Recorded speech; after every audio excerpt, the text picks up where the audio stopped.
Today I'd like to talk to you about tapping into the power supply from the Hexacopter. You may be wondering why you want to do that. Well, I'm planning to add some additional accessories. The first one is a LED strip. Now if you've flown the Hex around, you will notice that if it's up and in the vertical position, there's no way known that you can tell which way it's pointing. And if you happen to be up against a wall or a tree and you think it's forward is that way, but it's actually that way, you crash and all that sort of stuff. So I'm putting a red LED strip at the back. Now these are off eBay and they're only $1. Red for the rear like your stoplights. And they have a sticky back, so you just peel it off and stick it on. And as you can see, it comes with a JST connector, and there's no connectors on the actual quad, Hex. So you have to make one up. Now there's two ways you can do it. One is that on your battery, buy up a plug that this fits into, and then solder a connector to the end of that plug, and you've got it that way.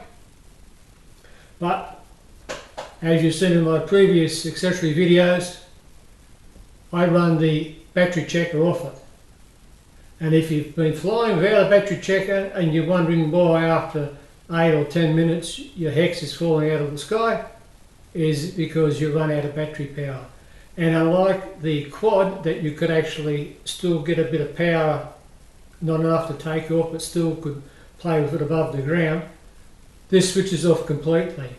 You get about, I don't know, 20-30 seconds by the time it starts to reach the lower level until it cuts out, so you have to land. So if you haven't crashed it, and you're lucky, because that's going to happen.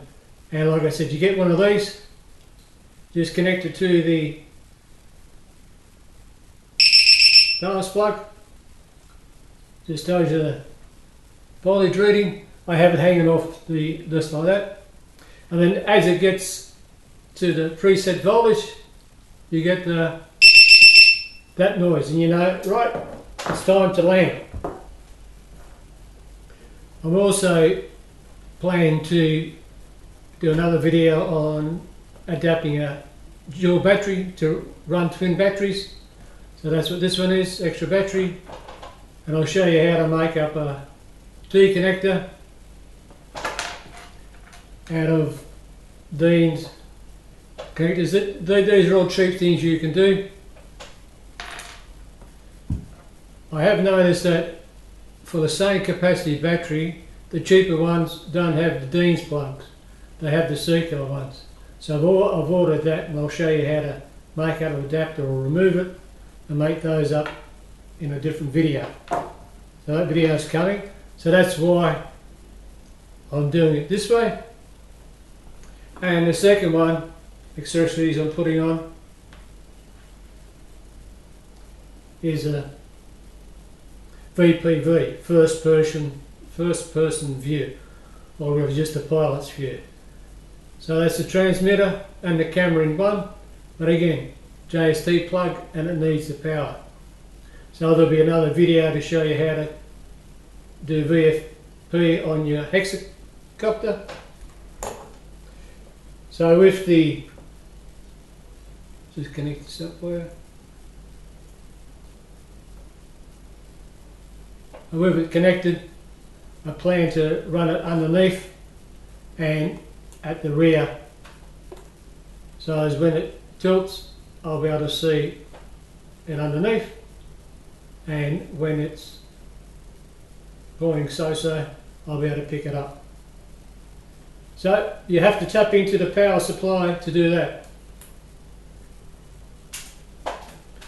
So you need to remove the foam cover, and the way you do that, underneath you'll see where the arms are. There's a retaining clip that's got 2 tiny screws in it. You undo those 2 tiny screws, take out the rectangular clip, and then there'll be a oval shaped clip like that that's over the two spear points. So you just squeeze one side of the spear point so as it goes in, and then the clip can just come off. So you do all that, but once you've done that, the cover will come off. Now, as you can see here, you can't tell where's the front, where's the back, or whatever.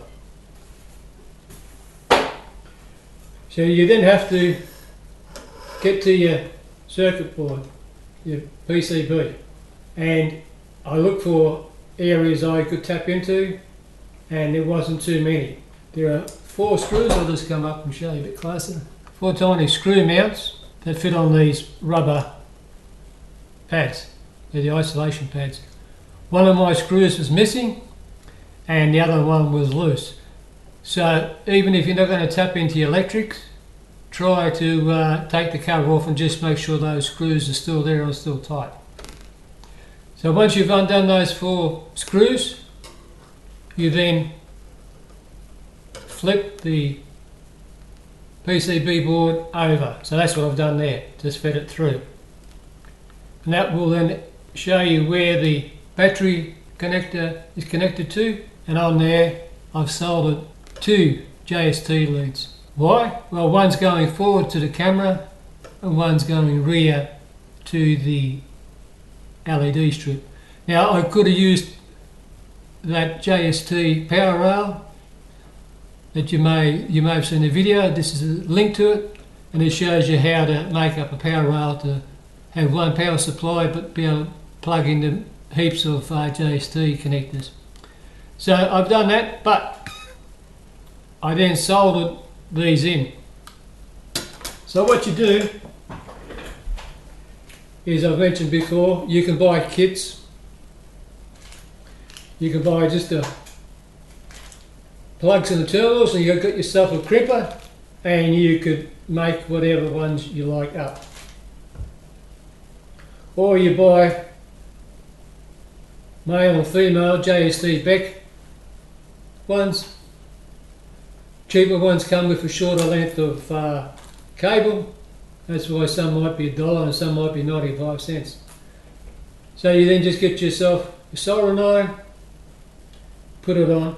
But you'll notice that the normal solder, the lead solder you have, melts fairly easy, but this is the new type of tin solder, the lead-free solder, and it doesn't really melt at the temperatures of your normal soldering iron. However, if you do get it warm enough, the lead solder will stick to it. So once you've done that, I solder it backwards and forwards, and you can then have a nice secure. Give these a tug, because if you don't, when you fly it will, to make sure they're secure. But also keep in mind that these are on all the time the battery is connected. I looked at the switch, and the switch is inside and it's a bit difficult to get at in small wires. So this is the way you tap into your power supply. Once it comes through, you can just tie it to the nearest leg, nearest arm of the hex, and secure it. Some people also like to fly without the bodies on, but the body's designed for extra strength. You are creating all that flex in that small area that's not designed for it. So I've been flying here every day for 3 months, 2.5 months, and I've had no problems. So make sure you keep the body on, otherwise you'll get cracked PCBs and arms and all that sort of stuff. So that's how you tap into your power supply, and you can run other accessories on. On the actual, to feed the board back in, just feed the cable in underneath so as it doesn't get stuck on anything, and then just flip it over.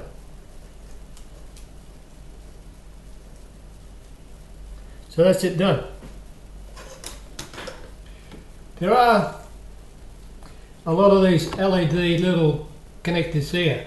You'll see on the PCB it says LED 1, 2, 3 and 4. I tried that and it didn't run it.